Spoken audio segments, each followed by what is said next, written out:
안녕하십니까. 만화공인중개사의 저자 이용훈입니다. 오늘은 부동산세법 제10강 11 취득세 비과세에 대해서 같이 공부하도록 하겠습니다. 자, 취득세 비과세의 경우는 크게 5가지입니다. 5가지. 자, 크게 5가지. 첫 번째는 국가 등에 대한 비과세예요. 자, 그러니까 국가 중앙정부를 얘기하죠. 국가라든가 지방자치단체 또는 지방자치단체 조합, 지방자치법에 의해서 지방자치단체가 조합을 만든 겁니다. 그리고 이제 외국정보, 주한 국제기구 이런 국가 등이 취득한 경우에는 취득세를 부과하지 않습니다. 비과세한다는 얘기예요. 자, 다만 대한민국 정부가 대한민국 정부 기관의 어떤 취득을 외국에서 하는데 외국 정부가 과세를 한다면 그러한 외국 정부의 과세에 대해서는 그러하지 않을 수 있다. 즉 취득세를 비과세하지 않고 취득세를 과세할 수 있다는 겁니다. 반드시 과세한다가 아니라 과세할 수도 있습니다. 왜? 우리나라 정부가 취득하는 거 과세하면 그 나라 정부가 우리나라에서 취득하는 것도 과세할 수 있는 겁니다. 자, 첫 번째 국가 등에 대한 취득세 비과세고, 두 번째는 국가 등에 대해서 기부 체납 조건으로 취득하는 거예요. 기부 체납 조건으로 취득. 그러니까 갑이라는 사람이 주택을 삽니다. 예를 들어서 주택을 매수를 하는데 이 매수한 주택을 나중에 어떻게 한다? 국가에다 바치는 거예요. 기부하는 거야, 국가에다.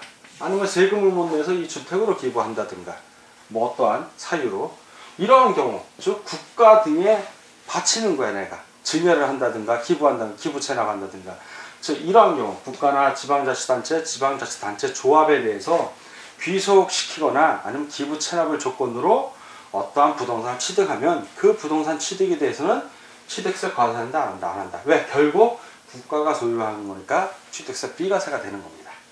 다음 세 번째, 신탁재산입니다. 신탁재산은 이게 신탁법에 의한 신탁재산입니다. 개인 간에 하는 신탁재산 갖고는 의미가 없고 신탁법에 의해서 서류를 갖고 등기 등록하는 경우를 얘기하는 거예요. 자, 이런 경우 신탁 등기가 병행된 거에 한해서 되는데, 첫 번째, 자, 기억이라고 표현하겠습니다. 위탁자로부터 신탁자로 맡기는 사람이 원래 소유자예요. 소유자가 신탁 등기하면서 신탁자에게 맡기는 경우, 자, 이런 경우 이전을 하는 경우 이 신탁자가 취득을 한다면 그 신탁재산은 비과세한다는 겁니다. 자, 두 번째, 신탁이 끝났어. 그러면 어떻게 돼요? 끝나면, 자, 이번에는 신탁이 끝나면 수탁자, 이거 위탁자에서 수탁자입니다. 수탁자, 맡는 사람, 즉 위탁은 맡기는 사람, 맡길 위, 받을 수, 위탁자에서 신탁 회사를 생각하면 돼요. 이거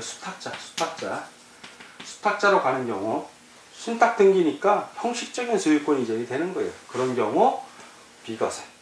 두 번째는 신탁이 종료가 됐어. 그러면 이번에는 수탁자, 맡고 있던 사람이 위탁자에게 돌려줍니다. 자, 위탁자에게 돌려줘야 돼요. 아니면 신탁이 해지가 돼서 돌려주는 경우, 즉 이건 거꾸로 수탁자로부터 위탁자에게 돌려주는 재산, 그 경우도 취득은 취득이지만 취득세를 비과세합니다. 형식적인 소유권 이전이기 때문에 그렇습니다. 세 번째는 디귿이요. 수탁자가 변경이 되는 거예요. 수탁자가 변경이 돼서 새로운 신탁자에게 신탁재산을 이전하는 경우, 즉 이 경우에는 수탁자 변경이라고 해요. 수탁자 변경. 이 세 가지 경우, 즉 형식적인 재산 이전이기 때문에 취득세를 비과세합니다. 여기서 하나, 우리 저번에 취득세 세율 배울 때, 표준세율 배울 때 신탁재산 관련 조항이 있었어요. 그걸 지금 기억을 하신다면 그분은 천재예요. 대단하신 분이십니다. 어떤 거였냐면 비교를 하기 위해서 설명을 드리는 거예요. 물론 신탁 등기가 되는 신탁재산을 말하는데 수탁자에게서 맡고 있는 사람이에요. 위탁자라고 하는 게 아니라 누구? 수익하는 사람에게 가는 경우, 이 경우에는 몇 프로? 3%의 표준세율을 부과합니다. 일반적으로 다 4%인데 요건 3%였어요. 그리고 이 경우 비영리 사업자라면 몇 프로? 0.5% 가면서 2.5%. 이걸 기억을 하면 대단하신 분이에요. 정말 열심히 공부하는 분이거나 머리가 무지하게 좋거나. 그러나 이걸 기억 못한다고 해서 자신을 탓하지 마십시오. 저도 기억 못합니다. 저도 기억 못해요. 어떻게 한 번 듣고 한 번 보고 기억을 합니까? 머리 터져 죽습니다. 너무 스트레스 받지 마시고 이렇게 설명을 들으면서 아 맞아 들은 것 같아 이 정도면 훌륭하신 겁니다. 네, 그 정도면 훌륭한 거예요. 자, 신탁자에서 형식적인 거는 그 위탁자에서 수탁자, 수탁자에서 위탁자, 수탁자 경계 이런 경우에는 취득세가 비과세되지만 수탁자에서 원래 맡긴 사람이 아닌 제3자 수익자, 수익을 누리는 제3자자래. 민법에서 배우죠. 제3자를 위한 계약. 수익자는 제3자이기 때문에 세율, 표준세율 3%가 부과된다는 거 반드시 기억해 주십시오. 이렇게 하나씩 외우다 보면 그 표준세율이 저절로 외워집니다. 자, 네 번째. 징발법. 이제 약칭에서 징발법입니다. 징발에 관한 그 징발재산 정리에 관한 특별조치법, 그리고 또 국가 보유에 관한 특별조치법 폐지법률, 이런 법에 의해서, 자, 이런 법에 의해서 환매권, 법률에 의한 환매권 행사예요. 법에 의한 환매권 행사는 취득세 비과세해 줍니다. 뭐 개인이 어떤 이익을 노리고자 한 게 아니기 때문에 취득세를 부과하지 않는 겁니다. 그리고 다섯 번째, 임시 흥행장. 임시 건물을 말하면 생각하시면 돼요. 이 임시 흥행장을 세웠을 때 취득한 거죠. 다만 조건이 1년 이내입니다. 1년 이내. 1년 이내여야 돼. 임시 흥행장 1년 이내 다 처분하라는 얘기죠. 임시 흥행장, 공사, 현장, 사무소 이런 것들을 얘기해요. 존속 기간이 1년을 초과하지 아니하는 1년을 초과하지 아니하는 1년 이내라는 얘기예요. 임시용 건축물은 그런 걸 취득했을 때는 취득세를 비과한다. 그러나 1년을 초과해버리면 어떻게 하냐?